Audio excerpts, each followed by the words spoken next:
यहाँ एक अगला शब्द कहा जाता है गृह त्यागी या ब्रह्मचारी, ऐसे शब्द का प्रयोग है कि जो संयम वाला होता है, क्योंकि यही एक समय है, इस समय जो है विपरीत लिंगी का आकर्षण बहुत बड़ा होता है और विपरीत के आकर्षण के कारण जो है बहुत सारे बच्चे बहकते हैं और जो बहक गए कितने भी टैलेंटेड थे वो पीछे रह जाते हैं।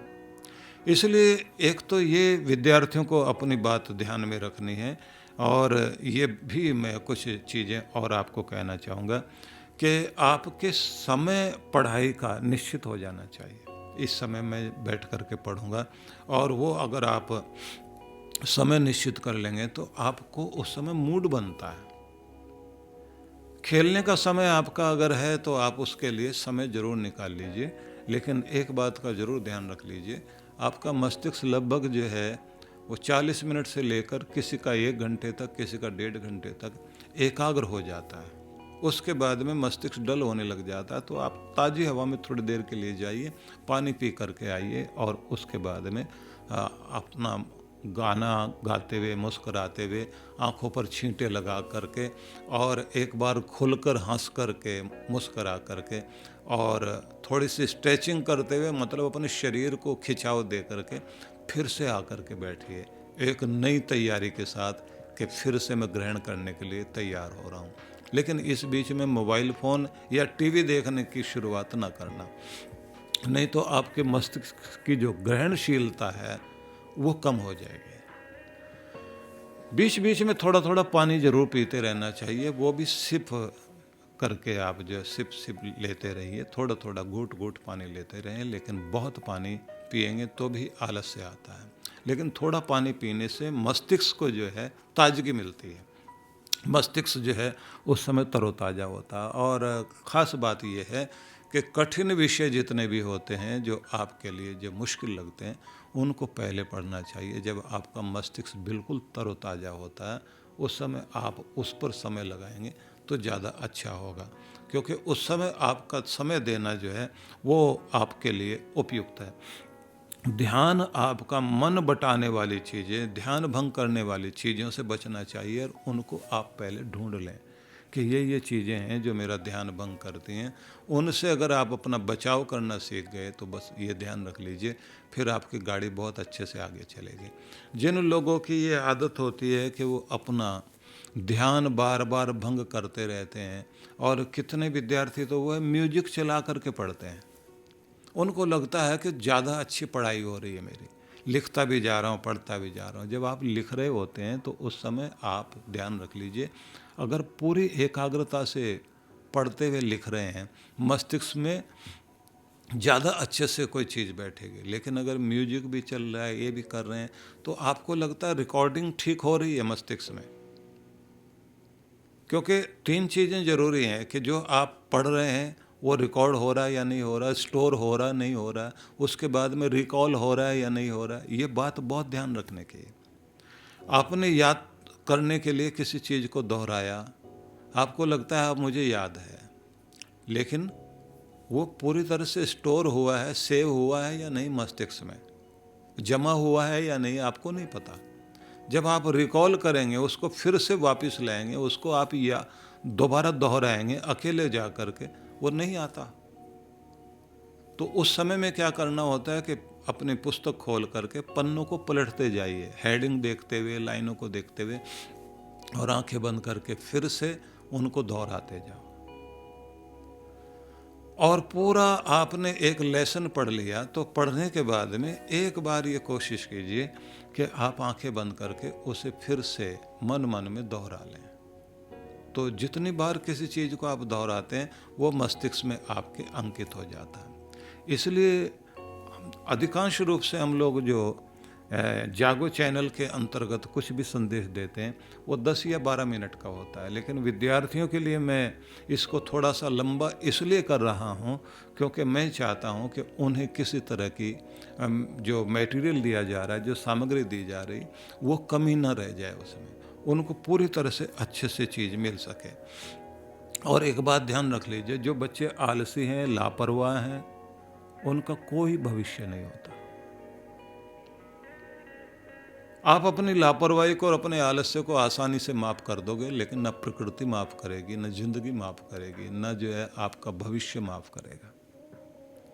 इसलिए ये ध्यान रख लीजिए कि आलस्य के लिए कहीं पर भी किसी तरह की भी कोई गुंजाइश है ही नहीं। जो लोग बात बात में क्रोध करते रहते हैं और जो अपने गुरुजनों का अपमान करते रहते हैं, उनकी मजाक उड़ाते रहते हैं, और अति निद्रा, ज़्यादा से ज़्यादा सोने की आदत और किसी न किसी लालच में पड़े रहना, किसी की खुशामद करना, किसी की जो है बटरिंग करने के लिए जाना, मक्खन लगाना, और किसी को दोष देते रहना, ये सारी वो चीज़ें हैं जो आपके जीवन को बाधा पहुंचाती है। आपकी ज़िंदगी बहुत कीमती है। अपनी ज़िंदगी को खुद प्यार करना सीखें। अगर आप अपनी ज़िंदगी को प्यार करते हैं तो ये बात ध्यान रख लीजिए, आप अपने जीवन को ख़राब नहीं होने देंगे। अपने अनुशासन को ध्यान में रख कर के चलेंगे। और ये बात बिल्कुल ध्यान रखें कि धैर्यपूर्वक लगातार प्रयास करना ही अपने आप में एक मूल मंत्र है। मैं फिर दोहरा रहा हूँ इस बात को, धैर्यपूर्वक लगातार प्रयास जो किया जाएगा वह एक मूल मंत्र है जो आपको जिताता है।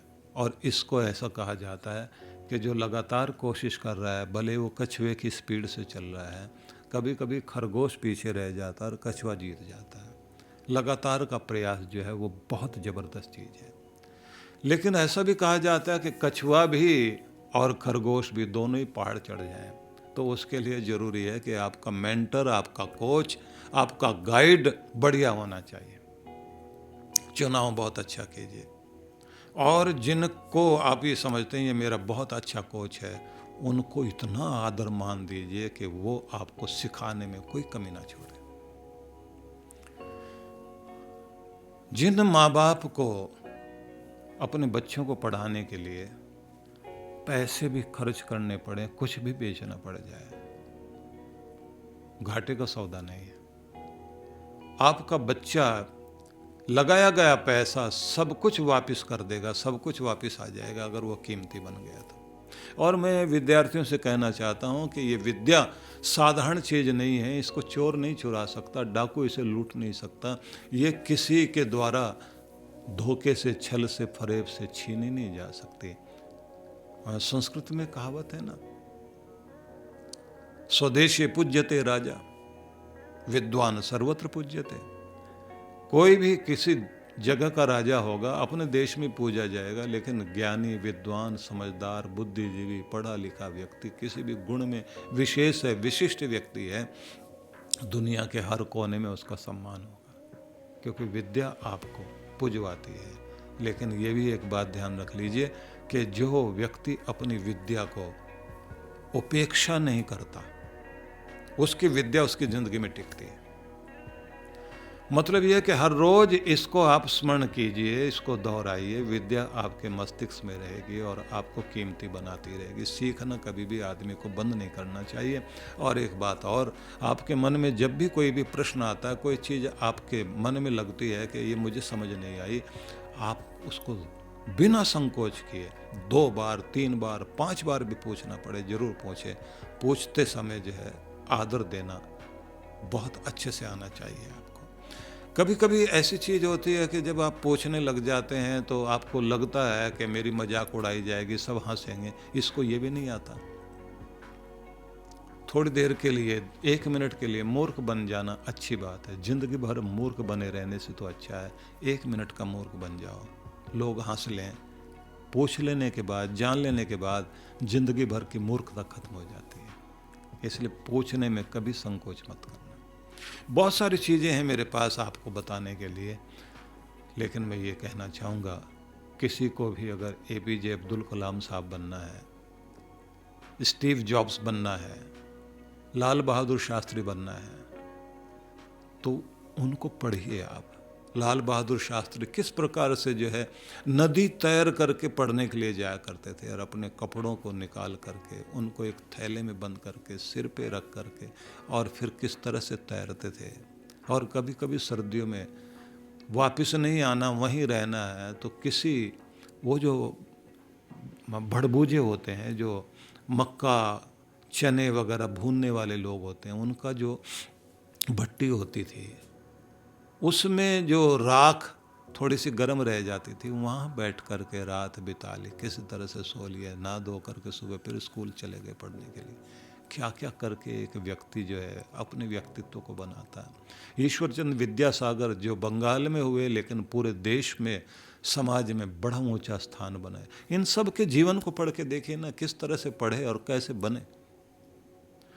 इन्होंने अपनी जिंदगी को गुणों से भरा, मेहनत करके अपने आप को सजाया, जिसका परिणाम ये हुआ कि आज उनका शरीर नहीं है लेकिन उनकी कीर्ति आज भी है। वो आज भी लाइट हाउस बने हुए हैं, प्रकाश स्तंभ बने हुए हैं कि जो दूसरों को रास्ता दिखा रहे हैं। इसलिए मैं ये कहूँगा, जीवन बहुत कीमती है और इस कीमती जीवन में जहाँ रंग भरने का काम माता पिता का है, आपके गुरु का है, आपकी जिम्मेदारी तो बहुत ज़्यादा है। मेरी बहुत बहुत शुभकामनाएं हैं आप सबके लिए। विचार जरूर करना।